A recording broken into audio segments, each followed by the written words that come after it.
Well, in your agenda, you probably saw that Tom Jones was going to represent Golden Gate Seminary, and you probably thought you were going to get a singer. I don't sing, and I want you to know you're not missing much because this Tom Jones doesn't sing either. So, I'm Reggie Thomas. I direct the Southern California campus, Golden Gate Seminary. Bring you greetings from Dr. Jeff Ward. His report is on page 21 in your packet. And it's a joy to be here. It's great to partner with you. And, it's good to be a part of this association and this part of Southern California. And it's an honor to be a partner with you. As I think about all the different partners and stakeholders, the verse of Scripture comes to mind when Paul wrote to the Corinthians. And he said that we are laborers together with God. And all of us in this partnership, we have a purpose. And we work together. And we can accomplish so much more in doing that. And so we take a lot of pride in our role and our part in being a part of this partnership. And tonight I just want to share three brief things with you. First of all, whenever I go to annual meetings, one of the things I always want to do is to remind our constituents of the purpose of Golden Gate Seminary. And we feel that our purpose is unique in that we shape leaders. We shape Christian leaders. All of our seminaries do that, but what we feel is that we are uniquely and strategically placed here in Southern California to prepare men and women for ministry here on the West Coast. And so we feel like that is our unique distinctiveness in terms of higher Christian education. We shape leaders to accelerate the Great Commission. We shape leaders to prepare them for local church ministry. And we feel that that is our unique role. And as we undertake that role, the bottom line is that we want to produce healthy leaders.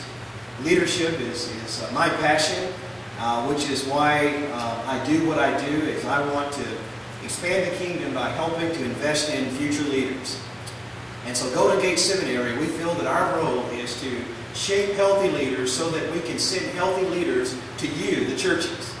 Leaders that are not only equipped in biblical foundations, but in practical theology.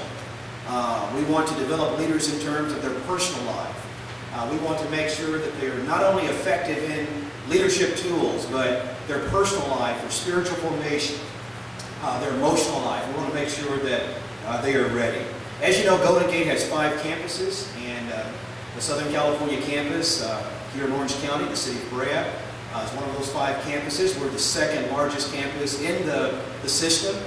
Golden Gate Seminary to this day remains the 10th largest seminary in the Association of Theological Schools.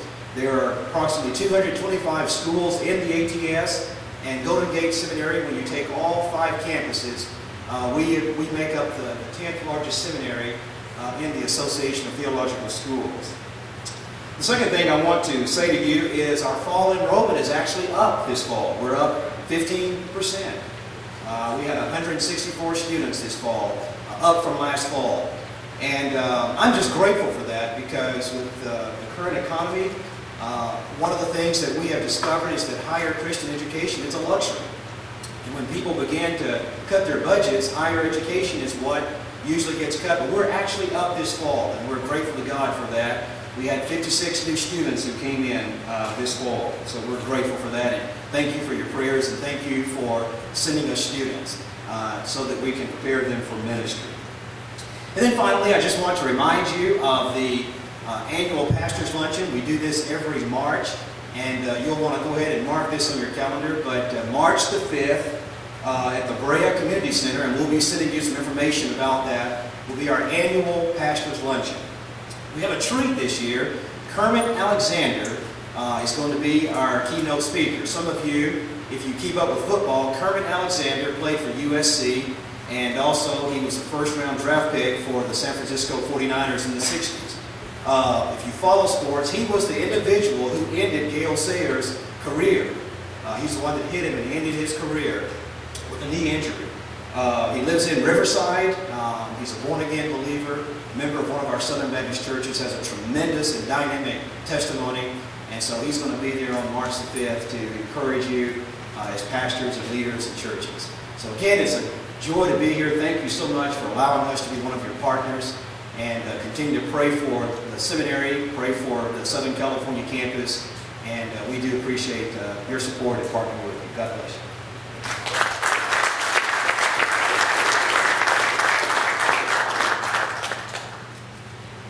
Good evening. I'm Stan Wall. I'm the CFO of the Christian Community Credit Union. During a period of very severe financial turmoil, we find ourselves very humble.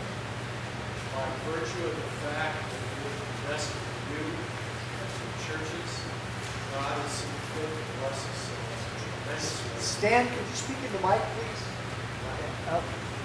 Thank you. Is that better? There we go. Yeah. By virtue of the fact that we've invested in you, the Lord has seen fit to bless us, and we're humbled by that. The credit union is responsible for just over $500 million, about 29,000 people. Every day, another church joins the credit union.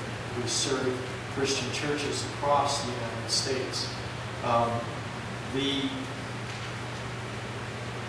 There was a very good thing that happened on Friday that probably never made much of the news. There was a small action taken by the Financial Accounting Standards Board, and that action freezes the way that they evaluate securities on financial statements. By doing that, we're all hoping that it will stop the bleeding on Wall Street.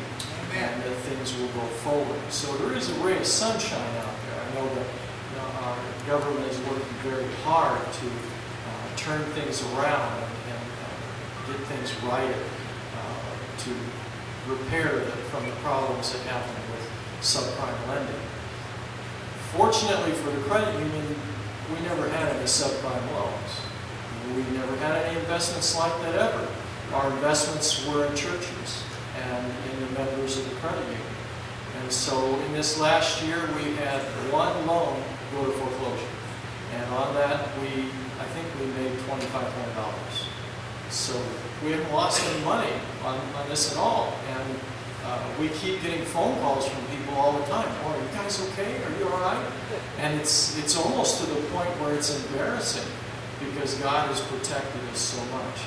Does that mean that nothing will ever happen ever? No, it doesn't. But it makes me very thankful to the Lord that He's watching after us and He's watching after our depositors, the churches that save with us. And so I wanted to bring that message to you to let you know that the credit union is well capitalized. It has 10.25% in net equity, which is more than the FDIC has, by the way. The credit union makes money every month, not a whole lot, about 0.5%, but it has positive earnings every month and positive earnings for the year. Very little in the way of delinquencies and very little in the way of write-offs. We stand ready to help you if you need if you need help to rewrite your house loan, or you don't like your checking account, or you're like some people who they had their account at IndyMac and then they moved it to WAMU and then they moved it. It gets ridiculous after a while. But if you need a safe and a sound place to invest your funds, please call.